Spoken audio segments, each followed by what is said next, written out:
పోవాలిగా మనం, కానీ 7 గంటలు రాత్రి పడుకోవాలి, 9 గంటలు పడుకోకూడదు. ఇద్దరు ఉండవలసి, పడుకోవలసిన సమయంలో పడుకోకపోవడము తప్పే, అనవసరంగా ఎక్కువ పడుకోవడము తప్పే. 10 to 5 అత్యుత్తమమైన మార్గం ఏంటంటే పడుకోవడానికి 10 to 5.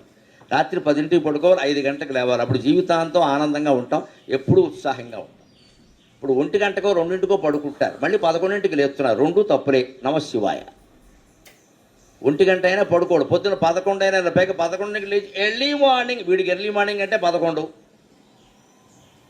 వీడి నిర్వచనమే వేరసం. దీనివల్ల ఆరోగ్యాలు మొత్తం పాడవుతాయి. అందుకని ఎప్పుడూ ఒక క్రమశిక్షణ, ఒక పద్ధతి, తమో గుణంగా. ఈ గుణాల్లో ఎలా ఉండాలండి?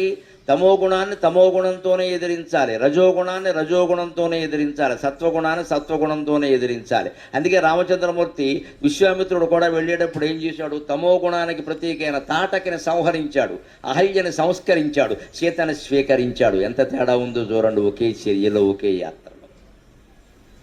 విశ్వామిత్రుడు వెనకాల వెళ్ళినప్పుడు చేసిన పనులు, ముగ్గురు స్త్రీలే, పురుషులు ఎవరూ లేరు అక్కడ. ప్రధానంగా రామలక్ష్మణుడు కలిసిన వాళ్ళు. ఒక స్త్రీ తాటక, ఆవిడ్ని సంహరించాడు. రెండో స్త్రీ అహల్య, ఆశ్రమానికి వెళ్ళాడు, ఆవిడ్ని రాతిని నాతిగా సంస్కరించాడు. మూడో స్త్రీ సీత, ఆవిడ్ని శివధనుర్భంగం చేసి మెళ్ళలో దండేసి స్వీకరించాడు. అంటే సారాంశం ఏమిటి? నీలో ఉండే తమో గుణాన్ని సంహరించు. రజోగుణం ఉంటుంది, చురుకుదనం, దాన్ని సంహరించక ప్రమాదం, బద్ధకస్తుడు అయిపోతాం. రజోగుణం ఉండాలి, చురుకుదనం ఉండాలి, యాక్టివ్నెస్ అంటారు, అది ఉండాలి. కానీ సరైన మార్గంలో ఉండాలి, సరైన మార్గంలో ఉండాలి. సమయానికి పాలల్లో పంచదార వేసుకుని తాగాలి, పాలల్లో గంజాయి పొడి వేసుకుని తాగుతున్నారు. నమశివాయ. ఎప్పుడు పడితే అప్పుడు బారెత్తే అలాగా పంచదార వేసుకుని తాగాలి.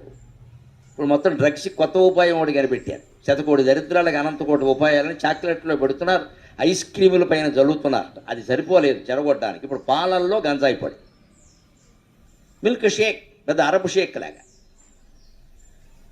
మిల్క్ షేక్ అని చెప్పి వ్యాపారం పెడతాడు. మిల్క్ షేక్ చేస్తున్నాడు అనుకుంటాం, చేస్తున్నది గంజాయి వ్యాపారం. చెడిపోతున్నది ఎవరో తెలుసునా అండి? ఎంత దౌర్భాగ్యమో, జాగ్రత్తగా ఉండాలమ్మా. 7వ తరగతి 8వ తరగతి పిల్లలకు కూడా వచ్చేసింది ఇది. 7వ తరగతి అంటే 11 ఏళ్ళు కూడా ఉండవండి. అప్పటికి వాడికి డ్రగ్స్ అలవాటు పడితే రేపొద్దున ఏమైపోతాడు? ఇది మన పిల్లల విషయంలో మనకి జాగ్రత్త. ఎంతసేపు దయచేసి పెద్ద పెద్ద స్కూల్స్లో వేసేసి లక్షలు కట్టేసి వాళ్ళే చూసుకుంటారు. వాళ్ళు ఏం చూసుకోరమ్మా, మిల్క్ షేక్ అయిపోతాడు అంతే. వాడు శుభ్రంగా 6 ఏళ్ళు నీ దగ్గర 6 రోజులు 12 లక్షలు వసూలు చేసేసి మేము చదువు చెప్పామంటే మాకేం సంబంధం లేదు బాగుంటారు. మనకున్న 2 పిల్లల్నే మనం చూసుకోలేని వాళ్ళ 200 మంది పిల్లల్ని వాళ్ళు ఎందుకు చూసుకుంటారండి? మన అజ్ఞానంగా. మనమే ఇంట్లో పెద్దాళ్ళని పెట్టుకుని పిల్లల్ని పెట్టుకుని జాగ్రత్త పడుతూ చూసుకోవాలి. అందుకోసం మన జీవితాన్ని మనమే పరిమితం చేసుకోవాలి. మనం సంపాదించడం ఒకటే ప్రధానంగా భావించకూడదు, సంపాదించింది సరిగ్గా వినియోగం అవుతుందా ముందు. ఇక్కడ తల్లి తండ్రి కలిపి లక్షలు సంపాదించవచ్చు, వినియోగం ఎలా ఉంది? పిల్లలు చెడిపోతున్నారు ఆ డబ్బు వల్ల. క్రెడిట్ కార్డు పెట్టి 2 లక్షలు క్రెడిట్ పెట్టి క్రెడిట్ కార్డు ఇచ్చేస్తున్నారు. 10వ తరగతి కూడా చదవను వాడికి, వాడు ఓకే ఈకేస్తున్నాడు ఇక్కడ షిక్ అని. తర్వాత చెడిపోయాడంటే నువ్వు ఇచ్చేస్తేనే చెడ్డాడయా, లేకపోతే ఎందుకు చెడతాడు? నువ్వు ఇవ్వకూడదు, ఎందుకు చెడతాడో చూస్తా.